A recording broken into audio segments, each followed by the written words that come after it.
Hello, everyone, and welcome to another session of Welcome Change, which is our weekly news hour for conversations with Ashoka Fellows from around the world to get a take on their insights and their perspectives on the most current topics. My name is Anna Murray, and I'm joining you from Bucharest, Romania, and I'm going to be talking today with Carmen Gheorghe, Ashoka Fellow, founder of E-Romnja organization, and on the list, 2022 International Awardee for the most courageous women in the world given by the US State Department. A little bit of housekeeping. We'll be having a conversation for the next 15-20 minutes, and then we'll have a Q&A session. For those of you that are joining us from a laptop, you'll see a box at the bottom of your screen where you can type in your questions, and our colleagues are going to send them to us and we'll try to address them in this session. So thank you, everyone. Thank you, Carmen, for accepting to be in this space with us today. Hello, everyone. Hi, Anna. I was just looking, and I think the entire world is feeling the ripple effects of everything that is happening in the past days. And I was thinking, oh man, we're having this conversation with you today. And I cannot not start this conversation about how was your journey, if you want to share, into feminism, and how does that world shaped for you, and what does it mean today? That will be already, a long conversation, as I started 21 years ago. So it's been an interesting process for me. I started when I was very young, and when feminism was a word which didn't have a good meaning at the time. I'm not sure that it still has. And as a Roma woman and an activist, I had a long struggle also to identify myself as a feminist and to take up women issues, and especially Roma women issue, in a context which was not favorable for women in general, and especially for Roma women. And now looking back after 20 and something years, I feel that again, we are again in a regress, like we are moving backwards, where we look at the US and the banning of abortion. We look at Europe and how different fascist groups and far-right groups are increasing their power in Europe and also in European Parliament. We look at how Poland or Hungary are banning LGBT plus rights. And we look also in Romania, where still a lot of, questionable things are happening, and I'm still asking myself when, women's rights and Roma women's rights will finally come on the top of the agenda. When I started 20 years ago, it was difficult to talk about our issues. That is why after almost 10 years of working in different governmental institutions or in the NGO, in Roma NGOs, I decided with a group of activists to establish a Roma feminist organization, which is one of the few in the country. We are not the only one, and I'm hoping that we will not be, as well as I'm hoping that in Europe there will be more and more Roma feminist NGOs. But at the time, we were one of the few women, Roma women NGOs, which was trying to change the narrative about us as Romania. I'm not sure if we managed to do that, but I think we somehow created an impact.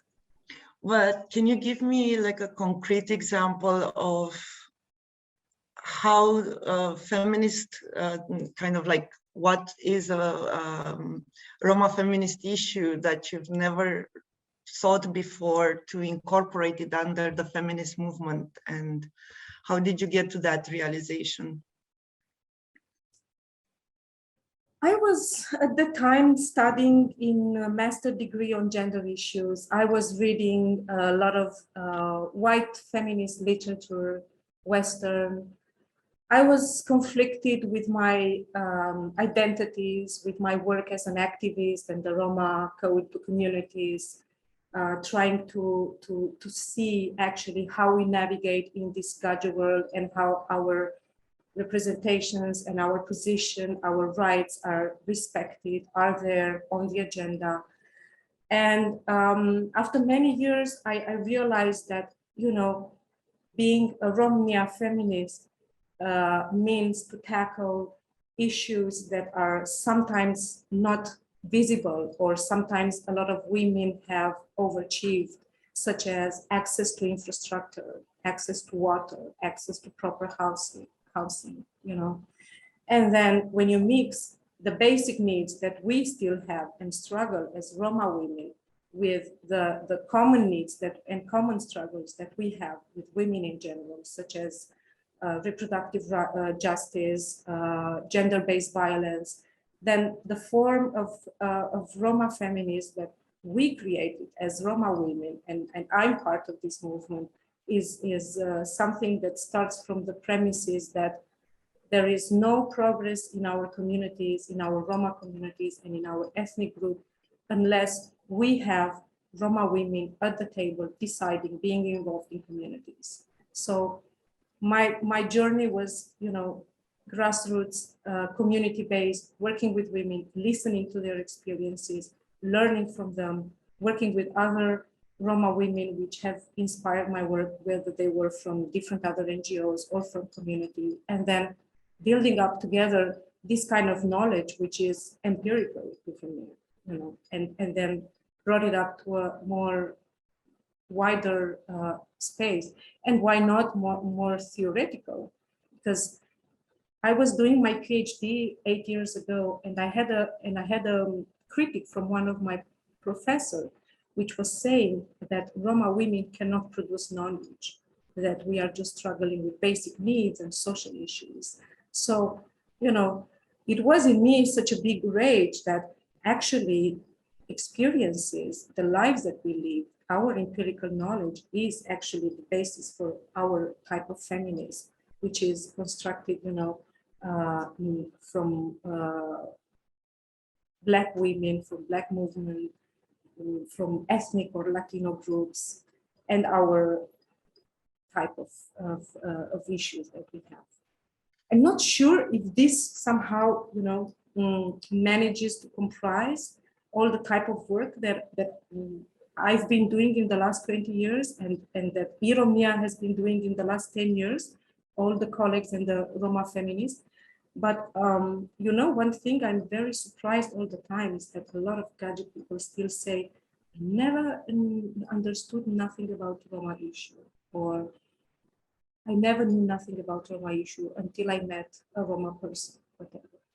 And this is happening for me in the last 21 years, and I'm still, you know, hoping to have this time in my life where people will say, we finally know about Roma people. We know everything about it. Which kind of leads me to another question, maybe because we live in our little bubble, but this is a global platform that we're having the opportunity to converse now, a global kitchen table. And is Roma a Romanian issue, a European aspect? What is the dimension and history of the Roma culture around the world? Because we all do have all sorts of projections, and I know for me you changed my life for sure, and educated me on a lot of things. But yeah, I don't know if we talk enough and we have a shared awareness of where does the Roma minority exist and how it ended up being. You know, that's always a good question, if Roma issue is Romanian or European or global. I would say that it's a global issue. And the main, you know, the main word for it would be invisibility. Everywhere you go in the world, you would find Roma communities under different names, whether it's Kale, Manush, Gitano, travelers, Sinti, etc., etc. So we go under so many names, and we have such big diversity, and our history is so wide and diverse, and also, you know, filled with a lot of oppression, systematic oppression throughout the history. But I don't, it's not a Romanian issue, and it's not a European or global issue. Or I think we need to redefine what is a Roma issue, actually, you know, because I would say that it's actually the issue of the society in its global way, as they don't pay attention, as they don't pay enough, you know, they don't spend enough energy, effort to educate themselves, to teach themselves and others about Roma, which is, like, in Europe, one of the biggest community, right? Mm. Recently, at the European Parliament, there is an MEP which elaborated a report on intersectionality. And it's a comprehensive report, which I think it would be one of the first in Europe, yes, as in Europe, we don't speak enough about intersectionality, like multiple identities, you know, the power relation between it and the systemic issues. And what struck me was that the title of this report didn't contain nothing about Roma women, but it contained, you know, other ethnic groups or racialized groups, but nothing about Roma, which are one of the biggest in Europe. And I'm thinking in this century, in this year, what is still holding us back not to talk about Roma issue, not to talk about Roma ethics, and why not to talk about us in Europe? And one of the fears is that I think still a lot of people will say that, oh, it's not our issue, it's actually global. But I think it is the issue. It is, you know, there. We need to start paying attention to it. I'll do a projection, and I think it's based a lot on not knowing, and as you said, invisibility. I always takes me back when you don't know, when you know you had an exam at school for math, and then you feel all that anxiety, and if you really don't know, that feeling inside of you is growing. And yeah, I think it takes out or brings to light maybe the worst of our behaviors. And we've just been through 2 years of pandemic, COVID, and now the humanitarian crisis in Ukraine. And talking about this invisibility / reaction of the society, especially in regards to the Roma community, can you tell us like one or two things you had to address or seen in society as a in response of this fear, or for lack of a better word, to everything that was happening, and how the Roma community was affected by it? At some point in Europe, but also in Romania, Roma were seen as scapegoats, as you know, because of the pandemic. They were seen as those who are spreading, as they are travelers, they are nomads, they don't take care, they don't have enough education compared with the white people or the Gheorghe people. And of course, it was a lot of backlash against them. I was watching a lot of news throughout Europe and in Romania to see to understand, for example, how the media is representing Roma during pandemic. And the numerous cases of police abuse against Roma was so disproportionate. For example, in Romania, a lot of Roma people from our communities were receiving huge fines for not having a paper, a declaration that they are getting out of the house. We had one teenager in one community which received a fine of 2,000 euros for not having the declaration, which is insane. So you can see that the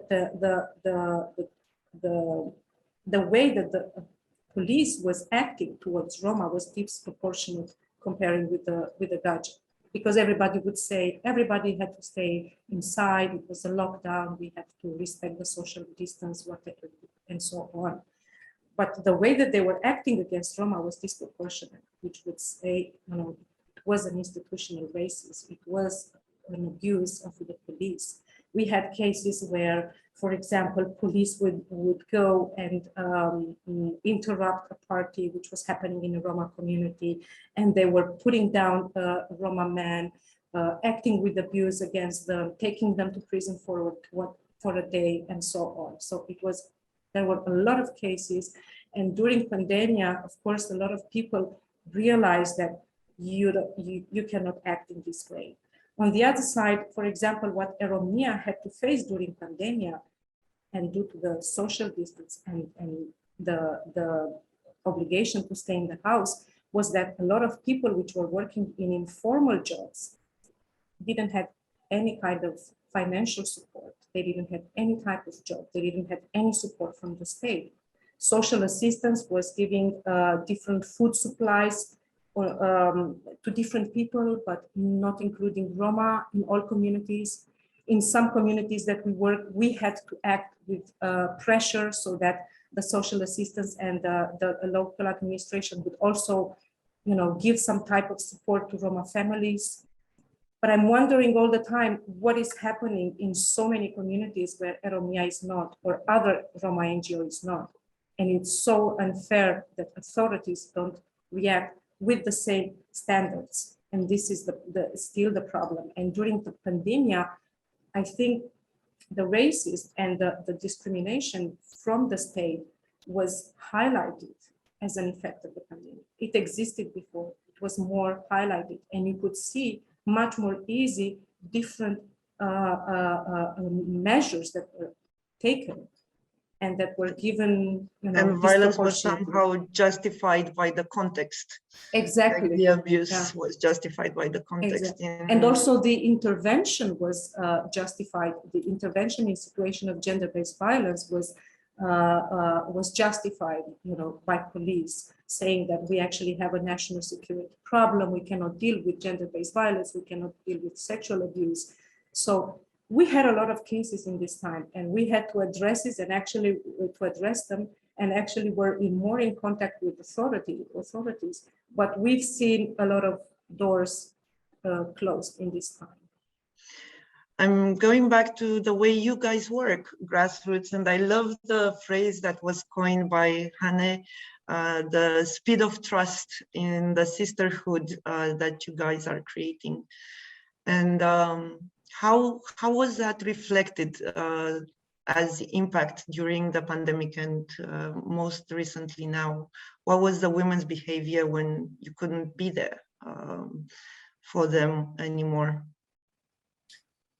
One interesting and, not necessarily surprising, but pandemia really revealed an interesting view of community dynamic and group dynamic that we created in the last years. And because many of our team members could not go in communities where we work, women from the local level had to organize themselves. And if in the beginning everybody was, more concerned, had more panic, anxiety, fear, after 2 months, a lot of women from our group started to organize themselves. They were reaching out to us, organizing lunch, community lunch, organizing different activities to see each other. So it was at least a year where our presence as team from Bucharest was not so constant in community. But in this time, we could see women involving, engaging, and continuing our work. And it was for me a moment to be proud of. Also, it was for me a moment to reflect on how the women from our communities, our initiative group grew in the last year, started to work and engage and to be a self-organism, which doesn't necessarily need our constant presence.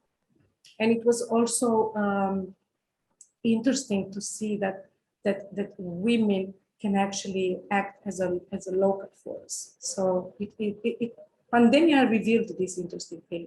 Also revealed this type of sustainability that we are talking about so much in E-Romnja, saying that, initiative group, our model of working, SORA, it's something that it produces sustainability. And even if one day E-Romnja will not be involved in that community, women will know how to engage, how to monitor local agenda, how to organize themselves to ask for the rights, etc., etc. And this was a moment to see all this, and it was impressive. Thank you so much, Carmen. It is impressive to. I think that's the ultimate test, right? When the context changes, you cannot be there, and then you see if your work can withhold itself and be there without you, right? To a large extent, that's an absolute great achievement. We got such a beautiful question from the audience, which actually made me curious as well. And it goes like this: what cultural norms, innovations, or innovators from within the Roma community or led by the Roma changemakers do you wish to have to be better known and celebrated? That's an interesting question. Right? Yeah. I would like to see more change makers in terms of language and culture. Roma fashion, for example. Our language is so beautiful and so many people are talking, are speaking it, but in the same time it's so undervalued, and I'm wishing to see more innovation in this area, also in terms of fashion. We had a beautiful campaign some years ago with a headscarf, you know, and we were trying to redefine the value of a headscarf, which used to be very traditional, but it can also be used as a form of proudness for ourselves, not just as a sign of social status. And I think that it would be really interesting to see more innovation in terms of how do we redefine some of our cultural products, some of our norms, which used to be in a way more traditional, but are now redefined by the younger generation. And this would be something, you know, interesting for me to see in future. And that takes me to another question we got. If you can tell us a little bit of what family, how family manifests in Roma culture, and if there are differences in nuances from the way the white dominant culture perceives family, and also in recent lights of our family referendum as well in Romania. So how are you doing? How are you defining it, and how does it feel? I think family is a wide concept in our community, in our ethnic group. We have tight bonds one to another. I think the Gheorghe people perceive Roma. I realize, Carmen, yes, you use Gheorghe a lot, okay, and I don't know if the entire audience understands the definition. So, okay, yes, sorry for not explaining this. Gheorghe is a reference towards non-Roma people. It's not a pejorative word. It's just a reference towards everybody who is not Roma. No? So when I think a lot of people perceive Roma as being very tied to family. But 2 years ago, I was conducting a research on intersectionality in 3 countries, along with a good colleague and a good friend and co-founder of E-Romnja. And we did this research, which showed something very interesting about family, which is about this value of Roma, you know, and family. And it is interesting that a lot of our Roma, when they face the societies, which are many times racist, discriminated, you know, where they are discriminated, the only roots that they have, the only groups that they have where they can feel much more comfortable are their own families and communities. So it's in a way an effect of the marginalization and discrimination of society, and turning back to your own groups where your own group where you can feel a bit safer and comfortable. So this is why I think for a lot of people, family would seem something very, Roma family would seem something very mystical and something very bonded. But I think it's a coping mechanism for a lot of people which want to protect themselves against racist societies. And in other cases, it's like in any, family bonds and dynamics, as you would see everywhere. But I think it seems more, the concept seems more closed. But it's something that needs, I think, to be a little bit more questioned there. Why do Roma people want to sit among themselves? Why is it better for them to be with themselves? A lot of people would question it. Is there self-marginalization of Roma communities? And in some cases it is, and it is an effect of how you are pushed at the margin and to be with your own people. And then of course the effect would be like create more bonds between family members. It's so strange, because in a way we mysticize it and we value the romanticized perception on it, like all the big family living together. And when you change your perspective, that might definitely not be the case, like 180 degrees difference. So thank you so much for sharing that insight. I wanted to, and that brings me to a story you told me once, and I really, really loved it. And I think that maybe it's an example of how this perception, if we change the lenses, happens in reality. And it goes around the community you've been working with, and how they ended up feeling empowered enough to take matters into their own hands and participate in the public institutions meeting, and they did it in a very original way. And can you just tell us that story a little bit to kind of showcase in action how Roma feminism behaves? We have many stories from communities. I think the one that you refer to is the one with the snake in a jar. Mm-hmm. As in communities that we work, many problems are still like present. For example, lack of infrastructure, garbage which is never collected in the community, lack of ID papers and documents for housings.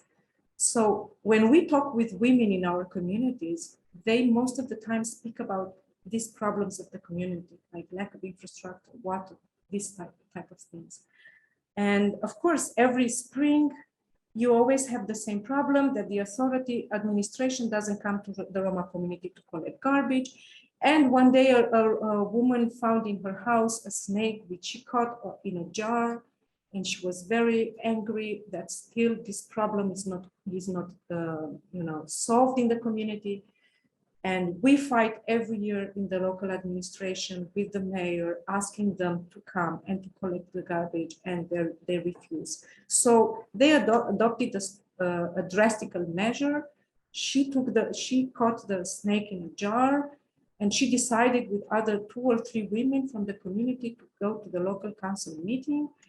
And she just went inside, put the jar on the table. There were at least 11 local councillors, politicians, like local politicians elected, right?